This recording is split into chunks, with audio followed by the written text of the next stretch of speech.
share the strongest love and build our lives on this foundation. In a church by the river, we are lifted as the holy.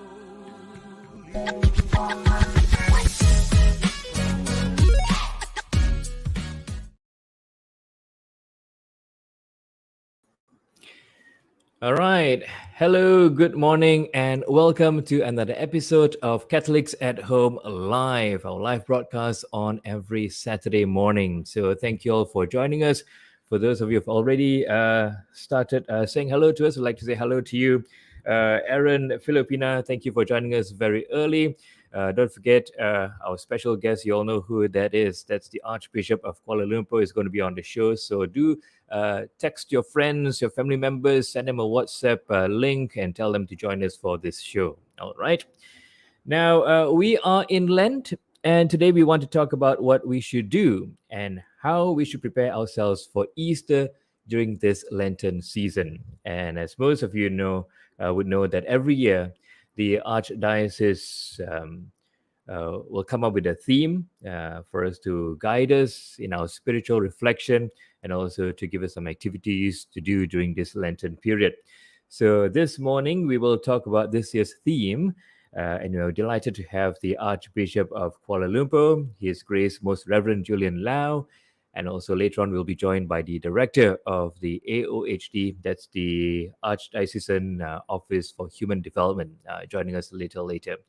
All right, so without further ado, let's welcome our guest today, Most Reverend Archbishop Julian Leow. Good morning, Your Grace. How are you? I'm okay. Kevin, good morning. How are you? All right, I'm fine. So, it's customary for us to ask this question to our guest. What did you have for breakfast? Eggs, coffee, Wow. and bread. And how does the Archbishop of Kuala Lumpur like his eggs? Half boiled. Half boiled. All right. Wonderful. Okay. Getting to know our Archbishop a little bit more better. But Your Grace, it's a very important topic. We are in Lent, of course. And so we know that Lent is a 40-day period before Easter. It's a penitential season. And that's like the official meaning of Lent, right? If you Google, that's what you'll get. That's what come. That's what the church tells us, right? Which is true, of course. But personally, it might mean something a little more deeper. So I would like to ask you, what is the meaning of Lent to you? Thanks, Kevin. Uh, all that you have said, all the above. And perhaps we started off with Ash Wednesday. And I think it's also a reminder to me that we are mortals and we are dust and we will return to dust one day. So it's a very sobering period to begin Lent with a reminder of our end. And I guess that's a good place to start. When we think about the end, then we know how to live the present. So it's a good reminder about our mortality. And I guess Lent is also so many things to different people. Fasting, time to lose weight, perhaps, time to put our appetites in check. Mm. That's why we fast, to take control of our own desires. Um, and this other aspect also, perhaps we may have forgotten, is also where we receive newly baptized, or going to be baptized at Easter. So tomorrow, in fact, the first Sunday of Lent, we will have the rite of election, where catechumens who have been who have been journeying all these months, they now take the next step. They will be called elect, and their names will be registered and presented to me tomorrow when we come together. So Lent is definitely a time of repentance, penitence, but also joy that comes towards the end at Easter. Hmm. Yeah, thank you for reminding us about the catechumens. Sometimes we may overlook, and suddenly the Easter Vigil, then there's like, oh, what? Then we are reminded. But yeah, these catechumens, as you know, I've also been involved in RCIA before. It's a long journey for them, and they've gone through a lot, and also more of discovery of themselves, and also discovery of their faith. So we are really, it's such a joyous moment, especially for me when I was with the RCIA during that Easter Vigil Mass, to see them, because I'm a cradle Catholic, so for us, sometimes we just take it for granted, but to see them really go through this process and really appreciate becoming a Catholic, and to appreciate the gift of the Lord and the Eucharist and all the sacraments, I think it's a wonderful thing. So thank you, Your Grace, for reminding us about this aspect of Lent that maybe we don't really think of much often. But as you said, for most of us, it's time to lose weight, time to stop eating those chocolates and whatever. But it's not wrong, right? To treat Lent that way. Sometimes it's a way for us to. What does it mean to fast from all these kind of things, chocolate and everything? What does it do in terms of our transformation? How does it help us, Your Grace?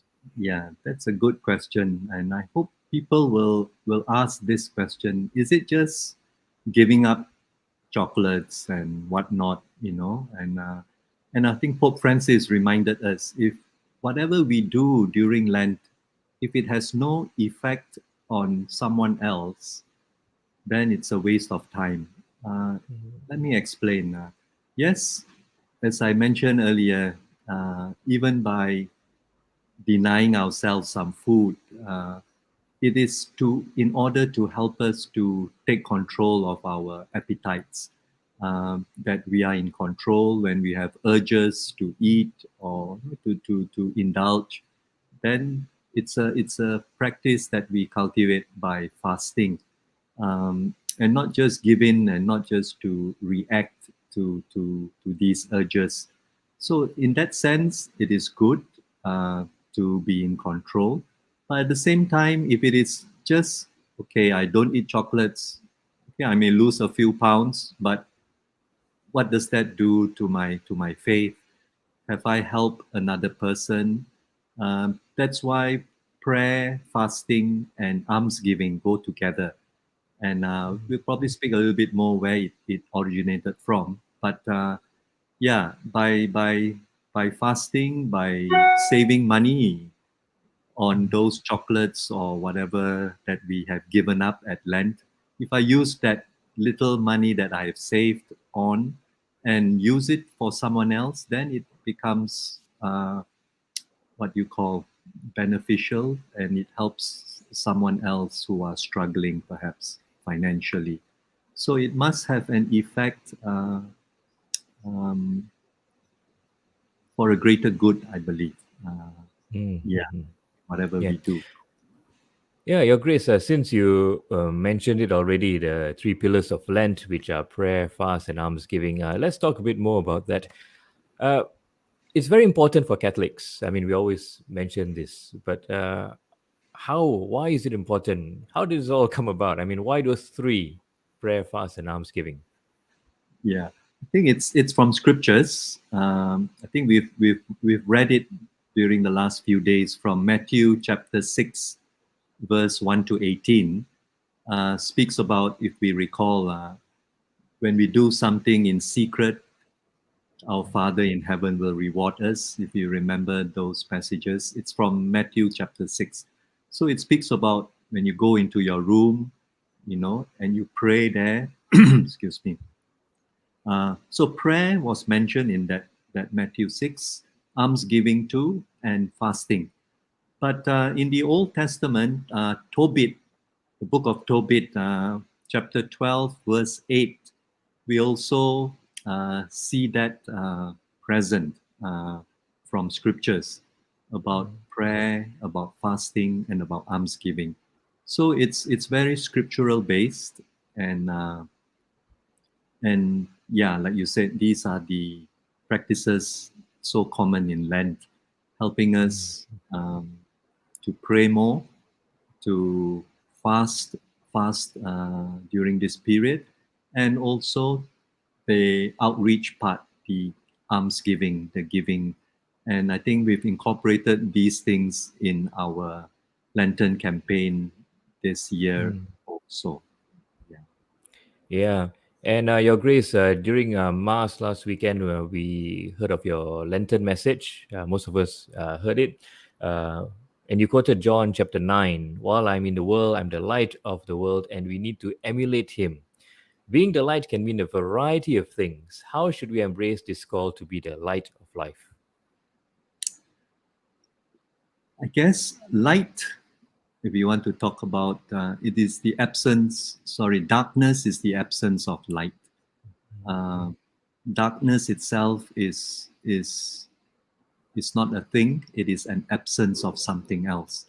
Mm, So perhaps in the world today, there is so much of darkness. Darkness in the sense of the recent COVID that we all went through, mm, how we have been isolated, how many have perhaps gone into a cocoon. Some dare not even come out yet, even after 3 years. Uh, we are beginning to get back to some normalcy. The earthquakes, the natural disasters, and Malaysia is so blessed. We are shielded from mm, these events, but nevertheless, I just read something yesterday. In 17 seconds, someone who owned 33 buildings in Turkey mm, became a pauper in 17 seconds. Everything was lost in just 17 seconds.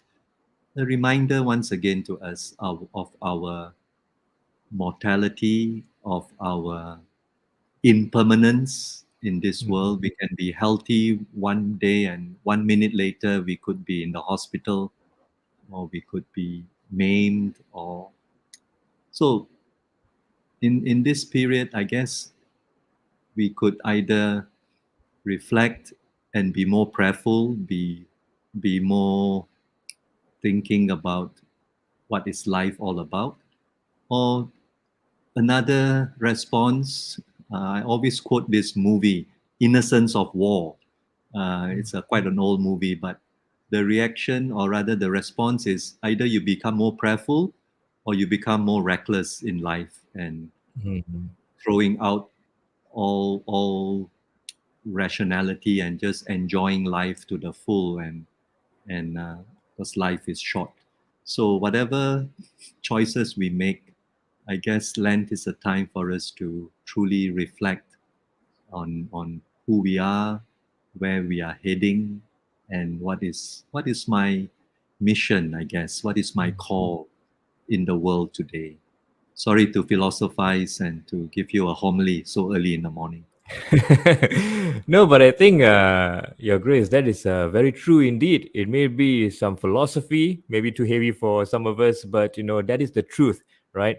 And you talk about 17 seconds in Turkey. I'm sure there are those watching right now who are facing some struggles or some darkness in their life, I just began to wonder. Yeah, I mean, like, how did I arrive here? In this situation. Probably some things that we didn't see coming. It just changed in a matter of seconds or overnight. Maybe loss of job or whatever it is. An illness or whatever. And again, that's true to what you're saying. All these things are not permanent, and what is true and permanent is, of course, our faith and our Lord. And so this is a time to remind us. Lent is really a time to remind us about all this, and that's really true to what you said. And you know during Mass last weekend, we also watched a video of how we can be the light to others. How we can change from a self-focused society to be more outward focused, and to recognize that, like mentioned, how can we impact others and be helpful to others. Maybe we can watch that video again, because I think that was very it was a short video, but still very powerful video. And maybe we can play that now. Sure.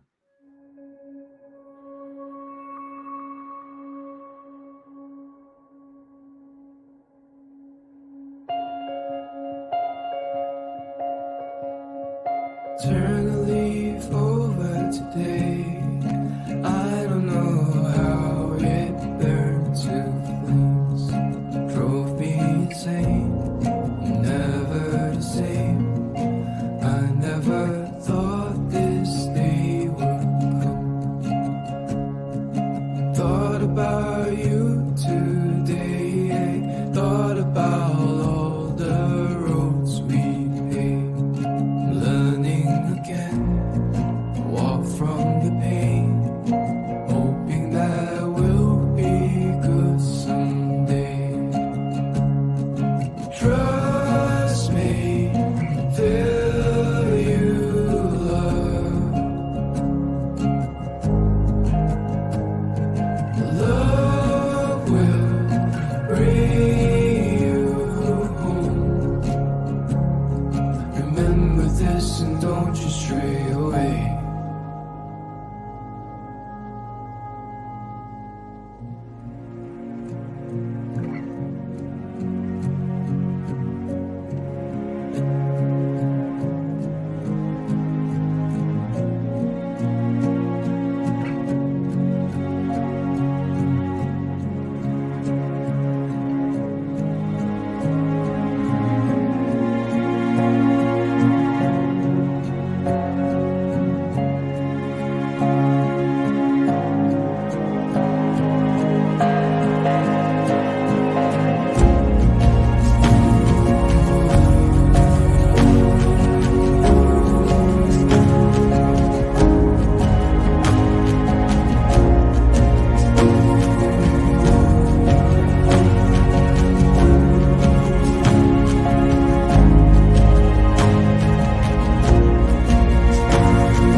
Trust me, till you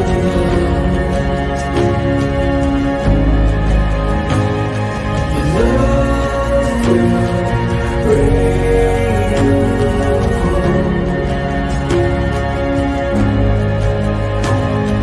Trust me, till you love will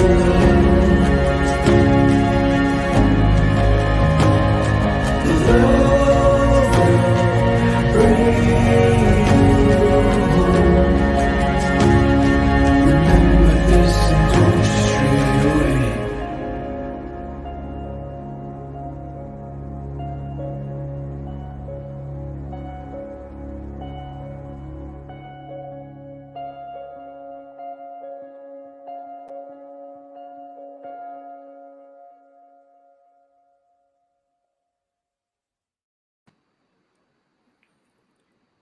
Your Grace, what was your initial thoughts when you first saw that video? Or even maybe what went through your mind while watching it right now? Yeah. What caught my attention once again was the light that radiated from within those people who reached out to the less fortunate. I think it's a great reminder because the theme is being the light of life. Of course, Christ being the light of the world, but we are also little lights that have been called to light up the lives of others too. So I guess it's a reminder to me to remind me and all of us that we have that light within us. Perhaps it has been dulled, or perhaps the bulb has been loosened, and we need to reconnect. And it's ironic. I guess when you become the light, you you also receive much more, and it's a cycle, I guess, being charged up when you reach out. So I urge all of us to rediscover that light, and then we will be not only brighter, but we can also receive from others, and we also need the light ourselves. Yeah, thank you. That's a reminder that we all have the light in us. And it's funny, I was thinking that, when we do things out of the purest of our hearts, not for the intention of, I want to be the light, but, because we really are called to do that, to be the light to others. And that light shines, right? Of course, in the video, that's what you're trying to portray. But I was just thinking, like, the Lord sees from above all these lights popping out everywhere when kindness is done, goodness is done. But when we do it ourselves, we're not aiming to see that light, but we're just aiming to be that light. And that's quite a strong message for all of us during this Lent. And I think we already have the director of AOHD with us this morning. So can I welcome Teo Kar Im?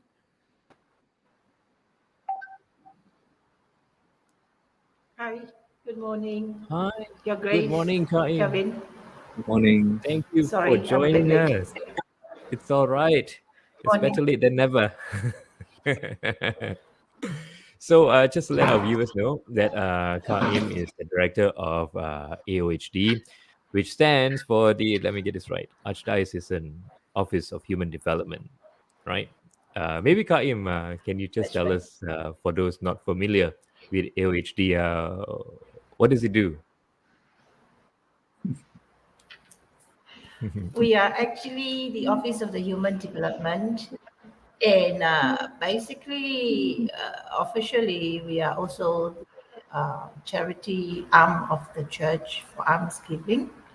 And our role is to organize projects and share out to the various parish ministries, the parish integral human development ministries, and do various projects. The ministry which you have just shown on the video is actually done so beautifully. You have actually combined ministry that were not mentioned with ministry, how each ministry can co-relate together. So our job is to link up parish with the archdiocese, to collaborate with each other, to reach out to the various ministry, and to really live our call to reach out to the marginalized, those needy ones, those who really need our help. To sum You it know, simply. Yeah, yeah. Earlier on, Archbishop Julian was talking about the darkness that we have in this world, and especially during COVID-19, the struggles and challenges. Uh, I believe since you are more connected with those people on the ground, maybe you can just give us another recap of how the past 2 or 3 years have been uh, challenging for all the people under the ministries, and how it's challenging for them to serve these people. Um, if I may focus on my challenges, Mm. because when I was hired, we were smack in MCO.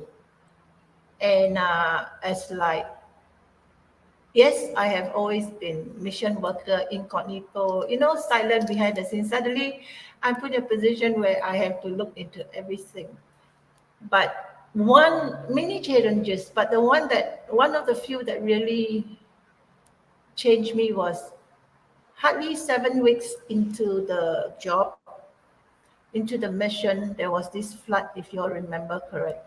If you remember in Pahang and all. And I received a video showing orang asli lady saying that sudah 4 hari hujan, kami tak boleh keluar, macam mana. And the church sprung into action, and in the year of St. Joseph, we decided to have a flood relief. And I must say, even though I was new, the priests were all very kind, especially my EA, Father Albert, unfortunately, is not able to be here, kind of got together and we used St. Joseph as a collection point. Churches were informed and they started sending food pack. But my concern was that the government was already talking about another lockdown, and how am I going to pack the food and send out and yet make sure everybody is safe and they are not infected by COVID? It was a challenge, and with a bit of corporate background, it helped. And like I said, Archbishop and the priest were very, very, very accommodating. Where I say, let's not jeopardize or put our volunteers in danger. We actually asked the supermarket, you pack for us, and we were thinking, okay, you charge me another $1.02. We look at it the other way and say, this $1.02 per pack will also help the workers to make life easier in MCO. So we were able to send out food, goods, and everything at different level, not having the volunteers to come up full force, yet we were able to send. And we were challenged by time because we had 3 days to distribute to Rompin, to Kuantan and everywhere, but we managed. And what really reaffirmed myself, empowered me, was that on the eve of the lockdown, we still have loads of things to be sent. And that is when I see a church collaborating, volunteers coming together. And the Orang Asli, they were empowered. The youth came out, received the goods from the 2 10-ton lorries that we sent from KL, took the goods. They came in motorbikes, they came in sampan, they came in various forms of transportation. And the youth just took over from us because we didn't want the lorry to be stuck there and cannot come back to KL. We don't want our coordinator from here. They just took over and they just distribute everything in their own way. And the feedback was that the Orang Asli themselves were so happy to receive the goods from their youth, and that really empowered me that, volunteerism is there, is how we approach people, and moving forward, that we should not undermine the youth too, that they should be empowered to come forth and help us more. And the other challenge, which I really must share, is that our frontliners suffered a lot. And what hits me was my inability to help. There's one particular case that really till today, he was a frontline in our central region, and after taking care of 3 members of his family that was now with COVID, he caught it. And after 2 days of not hearing from him, I called, and this weak voice was answering me. And I remember calling, Father, do something.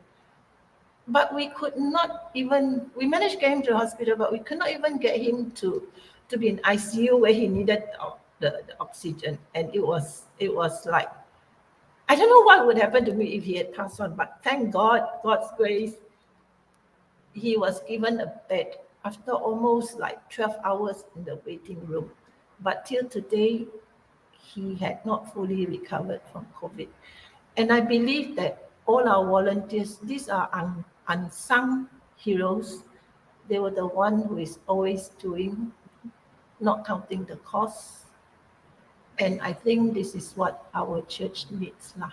So some of my challenges. No, thank you for sharing, Kar Im, all your challenges. And, We get a better picture of what's happening, and also we're going to talk about how we can also contribute and help AOHD. You've talked about all the work that you've done and all the people whom you have helped. So I'm sure many watching will want to also help out and see how they can contribute. Before that, maybe I can bring in Your Grace. As mentioned earlier, almsgiving is one of the 3 key pillars of Lent. There are many passages and phrases in the Bible that talks about almsgiving. One that I can think of is in Proverbs. I think whoever is kind to the poor lends to the Lord and will be repaid in full. Your Grace, why does God want us to give alms? If you ask me personally, it is better to give than to receive. And I guess there are so many out there, so many more that are in need. I mean, we all need things, but there are others who need it more than us. Um, was just having a conversation just recently, uh, whether it's how much true or not, but some food for thought. Whatever we keep, whatever we hoard or store up. Yes, we talk about rainy days, we talk about future, but uh, comparing it with those what kais pagi makan pagi, kais petang makan petang. Uh, those do we have just sufficient for ourselves, or everything that we hoard up is probably depriving somebody else of something else? That's one way, maybe simplistic way of looking at things, but it probably has some truth. If I accumulate and accumulate a lot of things, perhaps I may be depriving somebody else of those goods. So, almsgiving perhaps is in a way to remind me also of the impermanence of the world. And sometimes, I mean, we keep a lot of things, and they say if you haven't used something for the last 1 year, you better get rid of it because you'll never touch those things again. Yeah. In a general way, but I think it is for us not to hoard up things, to share what we have. And I'm saying this to myself too. I think we like to keep things and sentimental things, but at the end of the day, somebody has to get rid of those things when we are not around. And yeah, better give it away today to people who may need it, who may appreciate it, rather than it be thrown when we are no longer around. So, to help others who are definitely more in need. And I think that's where the Lenten campaign comes in, to reach out to the less fortunate. Yeah. Now that we are talking about almsgiving, Kar Im, we have a target of 2 million ringgit for this Lenten campaign to AOHD. Maybe you can talk to us about how this money will be used and how this will help the ministries under AOHD.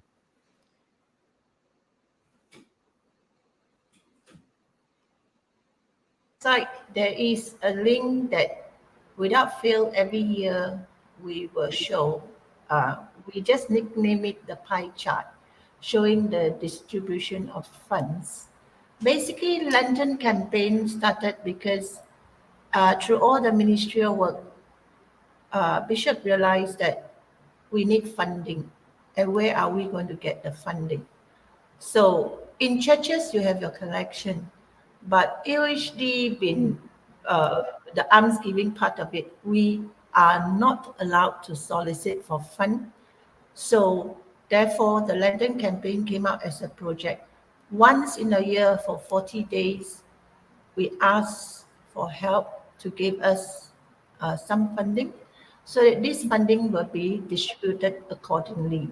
So we have ministry at parish level, but we also overall have the similar ministry and to work in tandems with those in the parish level.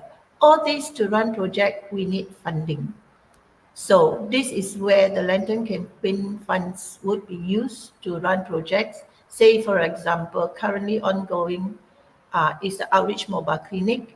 It is a project that we started, and it is for the parish to reach out to us and say, hey, look, I have this group of people in the interior, they cannot come out to the church. Can you go into them? Yes, we go. So the fund will be used to finance the purchase of medication and a little bit on transportation to bring them in. When I say them, they are the doctors, the pharmacists, the volunteers. They're all volunteers to bring it. We bring the clinic to them. Yeah, so that is one of the things. And the funds are also used to help those who do not have direct access to the church fund. For example, we have Montfort Boys. We all know they run on they run on charity fundings. So we do our two parts because they also do their part to help our marginalized, help our B40s and all. So in little ways, we split up whatever is collected to help charity organization like this type. We have helped over the last few years. Um, Aspect is one of those that runs NGO runs with doctors and nurses going to patient in palliative mode and to help the family to give the patient more quality life so that they can return to the Lord with dignity. Now, all these are money concern because it's medication, buying oxygen, and the whole works. The patients they embrace, they do not charge except for a very small nominal sum. Other than that, everything is for free. So where do they get the funding from? We contribute wherever we can, and they themselves will also source for funding. There's Little Sister of the Poor, and the lesser ones like for the homeless, we have got Samaritan Hopes. So these are where we channel our funds to. Of course, we also set up a budget for what we call the Parish Integral Human Development Ministry. As and when the smaller churches, sometimes we all know their collection is very little and they may have a case. I have one priest that came out to me and said, Kaim, I only collect 600 to 800 a month, and 1 month, 1 week, and 1 month is about 3,000 too. But this person needs help, and without that money, she cannot do something very important. She's final year, she cannot pay for the exam fee. Can you help? This is where we come in and say, yes, we can. Most of the time, parish will say, I can only chip in so much. Can you kind of top up the difference? Occasionally, if the amount is too much, like in the baby Evelyn case, whereby we had crowdfunding, that was amazing. And we also learned through this process. This crowdfunding was headed by the parish priest of Holy Family, I think Father Michael and team, that when you are transparent, people will give up their money. People will dig deep into their pocket. I remember after 3 weeks, we targeted 300,000. After 3 weeks, we only getting like 160. AHD only have that much fund. We can only like offer to top up the 200, but where are we going to get the 100,000? But I think within a day after we flash what we have collected, within a day or so, we actually hit the target, and I think exceeded by maybe about 310 or 320 thereabouts. So yeah, so that is how fundraising and how our funds are being used for in AOHD. Hmm. Yeah, thank you for sharing that, Kaim, and sharing the pie chart. You know, like you mentioned, when people know where their money is going to, they're more willing to donate. And of course, maybe this is a good time to let our viewers know that if you want to contribute to the Light of Life campaign, our goal is 2 million ringgit for this campaign. You can, of course, go to the website, lightoflife.my, and also make a donation. You can scan the QR code, or you can even do it the usual way you do it by transferring online or even going physically to the bank and do it. All the details will be on our website at lightoflife.my. And as you can see, or have you heard from Kaim just now, how they've been helping these families, you know, all around the churches, even in the interiors, even to give them medical help. This will really, really be very useful and helpful to the AOHD. Yeah. So, that's really the alms giving part. Your Grace, maybe we can talk more about the other activities we have in this campaign that Archkel have set out for us. What is the 40 days reflection videos all about? Basically, getting different people, priests in particular, to share on each day a reflection to help us. I think it's about 2-3 minutes to begin the day, but I think it's about midday when it comes on to help us to reflect a little bit on the different daily themes. And yeah, it's the prayer part, the fasting part, and the almsgiving, the three aspects of Lent. So I think we are covering each of these areas, and I think it's good to hear from different personalities, and perhaps that would maybe increase the viewership also into this Lenten campaign. Not forgetting, yeah, the prayer aspect, the fasting aspect, and also the almsgiving that the Lenten campaign highlights so much. Yeah. Hmm. Yeah. So far, we've seen a few priests coming on our daily videos, and also, like you mentioned, we'll have the religious joining us, and also some community leaders, those in charge of the ministries under AOHD, will also share what they do. So make sure for those watching, if you want to subscribe, just go to the website lightoflife.my, and also when you get those videos, I see people always sharing on WhatsApp about this, about that, and stuff like that. This is the thing to share, all right? This is the thing to share during Lent, not what you ate for lunch. In fact, you should be eating lunch, fasting. No, just kidding. Okay, but apart from that, so there's the prayer part, as Archbishop has mentioned. Your Grace and also Kaim have talked a lot about the goal of almsgiving. But there are also activities, right, Kaim? You're also part of the planning committee for this campaign. Maybe you can share about the activities we have for families to do at home. Yeah. Okay. For that, we actually came out with a theme of combining everything. So we Catholics, we love our candles, and the very theme, light of life, but more not a candle. So we came out with a theme of maybe you can even do your own candles, or you buy your own candles, family activity. And then together with the candles, you can actually come up. We propose what we call a prayer jar. Prayer jar, you could get your families together and write on strips of paper. And this picture was, those ice cream sticks you can buy in Happy Dasher or even in a DIY shop these days. And you write who you want to pray for and put it together. And then the last jar that we must try our luck, the jar of joy that is at the end of the day, if you have your loose change or what, just put it in. And at the end of the 40 days, you may offer it to anybody, not necessary to us, but to reach out to something that touches you in your prayer, or a family that needs it. So if you can, together with our 40 days reflection, sit down every evening. I'm not asking for a lot of time, 10, 15 minutes together, and then, reflect on what has been shared for the day, do a prayer and pray for whatever or whoever that you have offered to pray for. As for the candles, you can do it in various sizes, from big Pascal kind to tiny ones or to little one. And the candles these days are fairly affordable. You can actually go to IKEA and buy a pack of 4 solid column candles for like 12 ringgit. You can do whatever you want. And what I like is, I always remember as a convert, when we go for Easter Vigil, we'll carry this candle, and this candle will wear a little skirt so that the wax won't spill onto our hand and burn us. Yeah. But these days with technology, the wax is contained in the candle itself. So we encourage people to exercise that little 10, 15 minutes of prayer, light the candle. And what one of the priests, I think Father George, shared was that burn that candle every day for 40 days. Bring it for Easter Vigil, and then at the end of it, you can take it home and continue your prayer, or you can always leave it at the grotto and ask Mother Mary to continue the prayers for you. So that was some of the activity. And we also talk about rally of lights and all.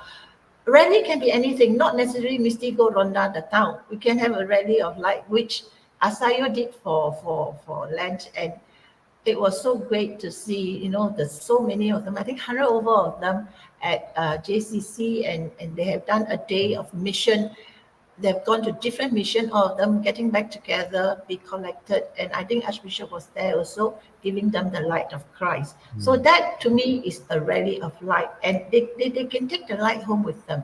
And what that very moment meant to them when the candle was lit, how can they continue to be that light to give up to people when they go back to wherever they are from? So these are little activities. We want to create activities where, as the Archdiocese of Kuala Lumpur, every one of us are doing the same thing together in unity, in communion as one Archdiocese. Yeah, that's great. And what I like about the activities is it's not just that you can do it for Lent, but you can do it even after Lent is over, right? Keep having that prayer jar. There's always people to pray for. You'll always have loose change to put there. And you can always have a nice candle in your house and always pray together as a family. Like I said, light a candle every day. And yeah, so really nice ideas there for our viewers. So make sure you join us for that. Kaim, since we have you on the show, maybe you can just tell us a bit more about what ministries are under AOHD, so that we know more about the ministries. Um, there are We quite a lot have of a slide ministry here. actually. Yeah. Oh, yeah, the slide is there. Mm. But the beauty of our church is that we like to empower people. So this ministry, like prison ministry, ministry for women, ministry for migrant and refugees, ministry for special needs, Creation Justice Commission, ministry for urban poor, for Orang Asli, and of course, Society of St. Vincent de Paul. Right. All this ministry has been ongoing for the last almost uh, 30 years. And then it had 30 years ago, we started all this ministry.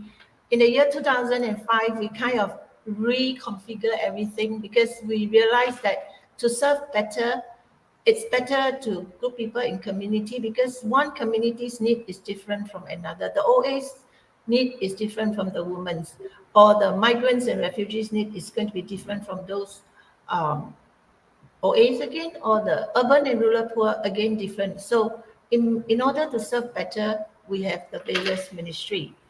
And we have moved forward, and each ministry has grown so much that they are given their own EAs to run the ministry project basis, archdiocese basis, and reaching out to all the various parish ministry.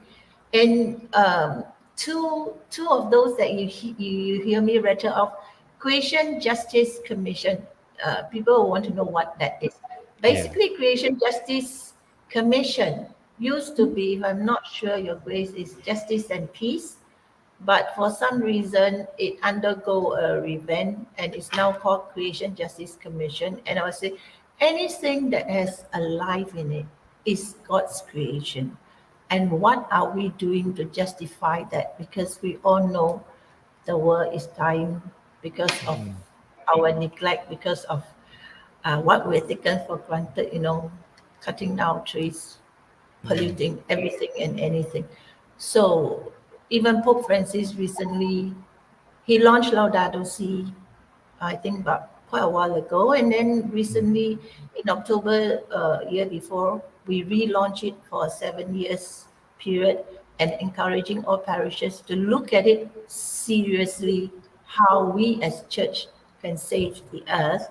And this commission has been undertaken by, I think, undertaken by Father Andrew Manikam, and we are doing baby steps. We are not ambitious in like collaborating with big company and stuff, but we're doing baby steps where every single person in the church can feel that this is one program I can join in, this is another program that I can join in. And the most recent was we started baby step in decarbonizing. So we had a nature tour to mangrove swamp, and then we did replanting, we bought the seedlings and all, and we encouraged parishioners. So a good almost 150 of them turned up for this program itself, and we did our little contribution to right what was wrong and to put good what was destroyed by us previously. And the other one is St. Vincent de Paul. For the longest of time before the establishment of this ministry, they were there for us. They helped us to reach out to the poor. They were always for the church to reach out, but like we say, moving forward with times and from whatever they've been doing, we saw the need to diversify a bit. We have, but St. Vincent de Paul is still very much a part of us, and they have been running. If you are familiar with Ozanam homes, there are a lot of Ozanam homes all over the place, and this is where we have an understanding. If you need some funding from us to help you over a rough year, write into us. We have got what we call our grant application form. You can use the grant application and put in the application. And if I cannot give you the full amount, I give you what I can. So, yeah, so this is what all the ministry again, it always go back to funding. Yeah. St. Vincent de Paul have been doing a lot of good work from many years. I'm sure many people are very familiar with SVDP. But thank you for clarifying what Creation Justice Commission is, because some people might be wondering what is that. And as you mentioned, it's about the environment. Maybe Your Grace, just a few words about the environment. In the corporate world, ESG is something that I don't know, it's a trend or something like that. Everybody's talking about it, but the church is also very much concerned about the environment. So maybe Your Reverend, Your Grace, just could say a few words about the environment. Yeah, I guess if the environment goes out the window, if we don't take care of the environment, we wouldn't be sitting here talking. And so it's a existential problem. It is life and death. And perhaps I think we have been probably too complacent and still are, I guess, majority of us.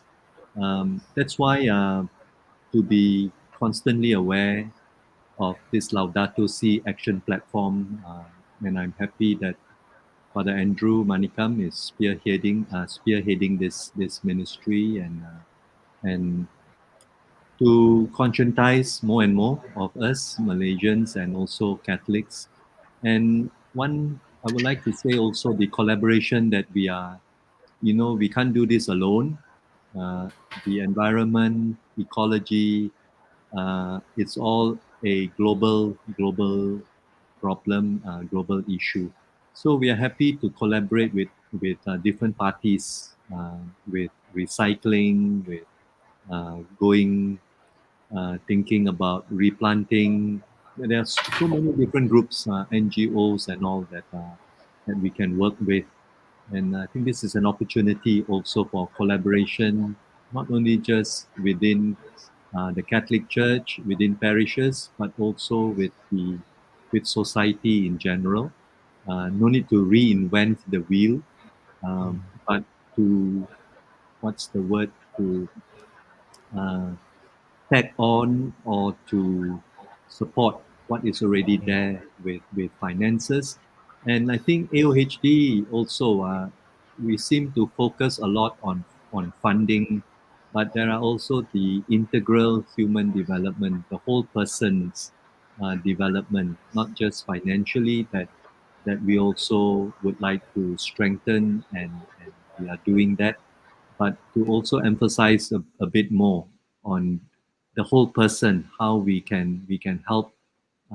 Yes, finance is important, but also their mental health, their emotional, their physical and psychological.